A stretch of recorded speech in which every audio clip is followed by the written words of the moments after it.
বলল, আমি মনে করিয়ে দিচ্ছি, তোমার যদি মনে না পড়ে। আমি বুঝতে পারছি জাঙ্কুক তোমাকে অনেক ধমকানি দিয়েছে, তাই না? তার জন্য তুমি কিছু বলছো না। লিজা বলল, প্লিজ আন্টি, আপনি কিছু বলবেন তো খুলে বলুন, আমাদের কিছু মাথায় ঢুকছে না। লিজা জিমিনের হাত ধরে বলল, বিশ্বাস করো জিমিন, আন্টি যে কোন কথা বলছে কিছু আমি বুঝতে পারছি না, সব যেন আমার মাথার ওপর দিয়েই আসছে। জাঙ্কুক ভাইয়া কবে আমাকে ধমকানি দিয়েছে বা কি করেছে কিছুই আমার মনে পড়ছে না যে। এদিকে রোজে বলল, আচ্ছা ঠিক আছে, আমি তোমাকে মনে করে দিচ্ছি।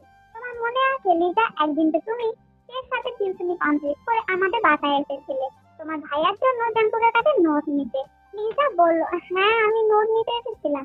সেটা তো অনেক আগের কথা আন্টি।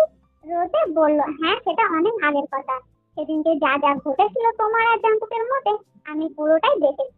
লিজা বলল, প্লিজ আন্টি, সেদিনকে যা যা ঘটেছিল তখন থেকে এই কথাগুলো বলে বলে আমার দিমাগ খেয়ে নিচ্ছ, আমার কিছু মাথায় ঢুকছে না।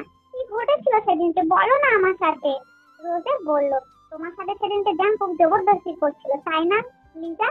লিজা বলল, কি বলছো আন্টি? রোজে বলল, হ্যাঁ হ্যাঁ, তোমার সাথে জবরদস্তি করেছিল জাঙ্কুক, আমি সেটা স্পষ্ট দেখেছি। লিজা বলল, না আন্টি, তুমি ভুল ভাবছো, জাঙ্কুক ভাই আমাকে বোনের চোখে দেখে, সে আমার সাথে এটা কেন করবে? রোজে বলল, তোমাকে অত ভয় পেতে হবে না লিজা, তুমি নির্ভয়ে বলতে পারো আমার সামনে আর জিমিনের সামনে। লিজা বলল, আমার সাথে কিছু ঘটবে তবে তো না আমি তোমাদেরকে বলবো, আমার সাথে কিছু যদি না ঘটে তাহলে আমি কি করে বলবো? রোজে বলল, যদি না ঘটে থাকে তাহলে জামাটা কি করে ছিঁড়ে দিল জাঙ্কুক? তোমার জামা ছিঁড়ে দিয়ে তোমার সাথে জবরদস্তি করছিল জাঙ্কুক, তাই না? লিজা বলল, না আন্টি, এগুলো একদম ভুল, সেদিনকে জাঙ্কুক ভাইয়া আমার জামা ছিঁড়ে দেয়নি। রোজে বলল, তোমার জামা ছিঁড়তে আমি নিজের চোখে দেখেছি, তারপরে তুমি বলছো কি করে যে জাঙ্কুক তোমার জামা ছিঁড়ে দেয়নি, তোমার সাথে জবরদস্তি করেনি? লিজা বলল, আন্টি, পুরোটা ভালো করে না দেখে তুমি এরকম করে কি করে বলতে পারলে? রোজে বলল, তুমি কি বলছো লিজা, আমি সেদিন থেকে এটা দেখেছি সেটা ভুল দেখেছি? লিজা বলল, হ্যাঁ আন্টি, তুমি ভুল দেখেছো, পুরো ঘটনাটা আমি তোমাকে বলছি। আমি যখন এর সাথে তোমাদের বাসাতে আসি তখন তুমি আমাকে বলেছিলে যে জাঙ্কুক ভাইয়ের খুব মাথায় লাগছে, তাই সে নিচে আসেনি, তুমি ওপরে গিয়ে তার কাছ থেকে নোটটা নিয়ে আসো।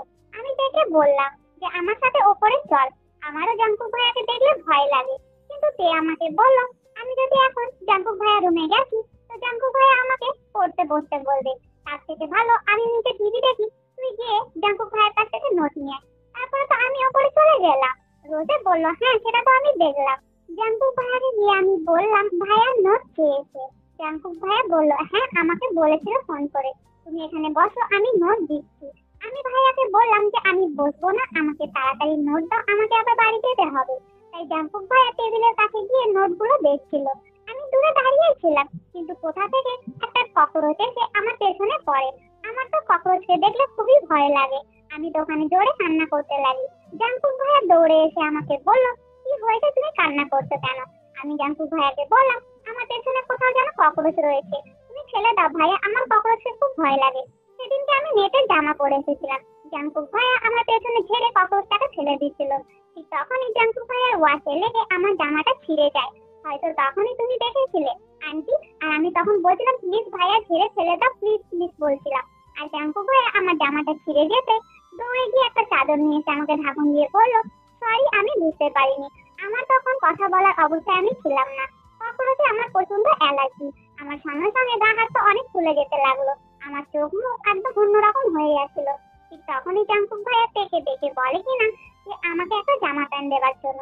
তখন আমি ড্রেস চেঞ্জ করে নিচে আসতে যাব, কিন্তু আমি আসতে পারছিলাম না, এতটাই শরীর খারাপ করছিল। তাই জাঙ্কুক ভাইয়া আমাকে ধরে নিচে নিয়ে আসছিল।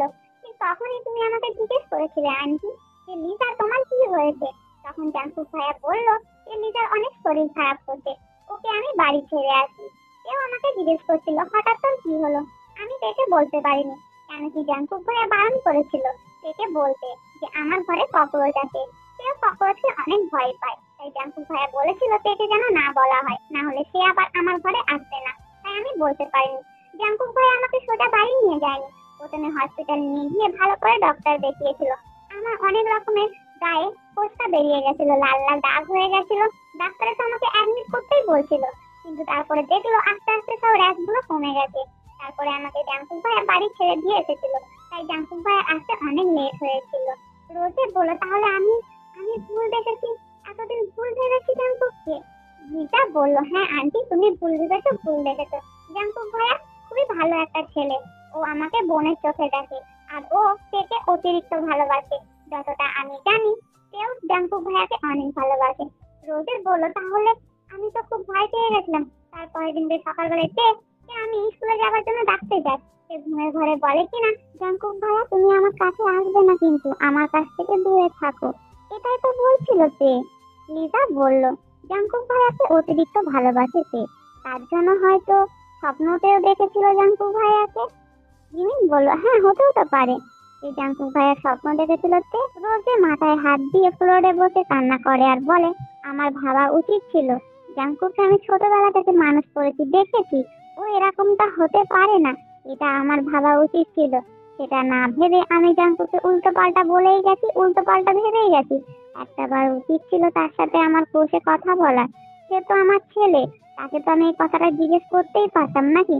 ছি ছি, আমার নিজের ওপরও ঘেন্না লাগছে যে আমি আমি নিজে আম্মু হয়ে দুই ছেলে মেয়ের ভালোবাসার সাথে ছেলে খেলা করেছি।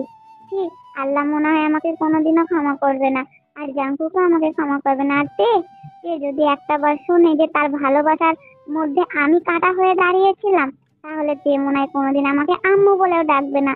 এ আল্লাহ, আমি কি করব, আমাকে তুমি বলে দাও আমি কি করব। খুব কান্না করছি। এদিকে জিমিন আর লিজা রোজের কাছে এসে রোজেকে বলল, তুমি এরকম করে কান্না করো না ছোট আম্মু, তুমি কি জানতে যে এরকমটা হবে? মানুষ তো না জেনে ভুল করে নাকি? রোজে বলল, না না, কেউ না জেনে ভুল করে না, কিন্তু আমি তো জেনে শুনে ভুল করেছি।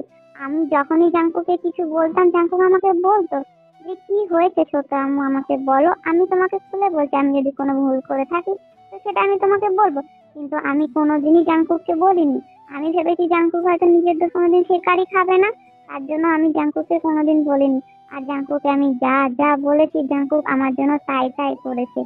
কি, আমার নিজের উপরে খুব লজ্জা হচ্ছে। আমি জাঙ্কুকের সামনে দাঁড়াবো কি করে? আমি জাঙ্কুকের চোখে চোখ রেখে কি করে বলবো যে জাঙ্কুক, আমি যেগুলো ভেবেছিলাম বা আমি যেগুলো শুনেছিলাম দেখেছিলাম সবই ভুল ছিল, তুমি ঠিক ছিলে। আমি কি করে বলবো বলো? জাঙ্কুকে আমাকে ক্ষমা করবে জিমিন? আমাকে জাঙ্কুক ক্ষমা করবে? জিমিন বলল, কেন ক্ষমা করবে না? আমি যতদূর জাঙ্কুক ভাইয়াকে চিনি বা জানি, আমার মনে হচ্ছে তুমি যদি বলো ছোট আম্মু যে তুমি ভুল করেছো, নিশ্চয়ই ক্ষমা করে দেবে জাঙ্কুক ভাইয়া। রোজে বলল, আমাকে বলতেই হবে, আমার দুই ছেলে মেয়ে যে একে অপরের জন্য কতটা কষ্ট পাচ্ছে সেটা আমিও যে নিজের চোখে দেখতে পাচ্ছি না। আমারও না কোনো কোনো সময় মনে হতো, জানো তো জিনিস, যে আমি যেটা করছি হয়তো ভুল করছি, আমি হয়তো ঠিক করছি না, কিন্তু দেখো আমার অনুমানই ঠিক হলো, আমি ভুল করেছি। আর এত বড় ভুল করেছি যে ভুলের ক্ষমা হয়তো কেউ করবে না। বাড়িতে যদি কেউ শোনে না আমার এই কাণ্ড ব্যাপারে, তাহলে হয়তো আমাকে ঘর থেকে সবাই ধাক্কা মেরে বার করে দেবে। দেখো, আমার জন্য জাঙ্কুক কাটতে অনেক কষ্ট পেয়েছে। আজকে দিদি কান্না করছিল আর আমাকে বলছিল জাঙ্কুক ভালো নেই। দিদি যদি জানতে পারে যে তার ছেলে ভালো না থাকার কারণে আমি রয়েছি, তাহলে হয়তো দিদি আমাকে কোনোদিন ক্ষমা করবে না। আমি যে এই পরিবার ছাড়া কোথাও যেতেও পারবো না, এই পরিবার যে আমার সব কিছু। দিদিন একটা কাজ করবে, আমি যতক্ষণ না জাঙ্কুককে বলে ক্ষমা চাইছি ততক্ষণ তোমরা কাউকে বলো না প্লিজ। আর আমার মেয়েকে তো বলোই না, আমার মেয়ের যে বড্ড অভিমান, একবার যদি আমার উপরে অভিমান করে থাকে তাহলে ও আর আমার সাথে কোনোদিন কথা বলবে না। আর ও কথা না বললে আমি যে মরে যাবো দিন। ওকে তোমরা প্লিজ এখন কিছু বলো না। লিজা বললো, আন্টি তুমি টেনশন করো না, আমরা কে বা কাউকে কিচ্ছু বলবো না। তুমি যতক্ষণ না জাঙ্কুক ভাইয়াকে বলছো আমরা কিচ্ছু বলবো না। আর তুমি ব্যাপারটাকে পুরো সামলে নেবে, আমি বুঝতে পারছি। রোজা বলল, লিজা আমাকে তুমি ক্ষমা করে দিও, আমি তোমার নামে কি না কি ভেবেছি। লিজা বলল, আন্টি তুমি তো অনেক বড় একটা ভুল করেছো, কিন্তু সব থেকে বেশি কষ্ট কে পেয়েছে জানো তো? কে? কে পেয়েছে? তাই আমি বলছি কি, তুমি জাঙ্কুক ভাইয়াকে সবটা বলো। জাঙ্কুক ভাইয়া থেকে হয়তো সবটা বুঝিয়ে বলবে, তারপর দেখবে সব ঠিক হয়ে যাবে। জিমিন বলল, হ্যাঁ ছোট আম্মু। রোজে বলল, হ্যাঁ আমি এক্ষুনি জাঙ্কুকের সাথে কথা বলবো। রোজে, জিমিন আর লিজা তিনজন মিলে নিচে যাচ্ছিল। এদিকে জাঙ্কুক আর সুগার খাওয়া হয়ে যেতে ওরা অফিসের জন্য বেরিয়ে গেছে। ওরা নিচে এসে দেখে কেউ নেই দুজনের মধ্যে। এদিকে সবাই জিমিনকে বলল, কি ব্যাপার জিমিন, তোমার শরীর ঠিক আছে এখন? জিমিন মাথা নিচু করে বলল, হ্যাঁ আমার শরীর এখন ঠিক আছে। তারপর সবাই মিলে ব্রেকফাস্ট করতে বসলো। এইদিকে কিন্তু রোজে খুঁজছিল জাঙ্কুককে। জাঙ্কুককে দেখতে না পেয়ে জিজ্ঞেস করলো জিনকে, জাঙ্কুক কোথায়? জাঙ্কুক কি অফিসে চলে গেছে? জিন বলল, কি কথা বলছিস ছোট, এরকম টাইমে কি জাঙ্কুক বাড়িতে থাকে? জাঙ্কুক তো অনেক আগেই চলে গেছে অফিসে। রোজা বলল, ও জাঙ্কুক চলে গেছে, কখন আসবে ও? জিন বলল, তুই এত ভয় পাচ্ছিস কেন?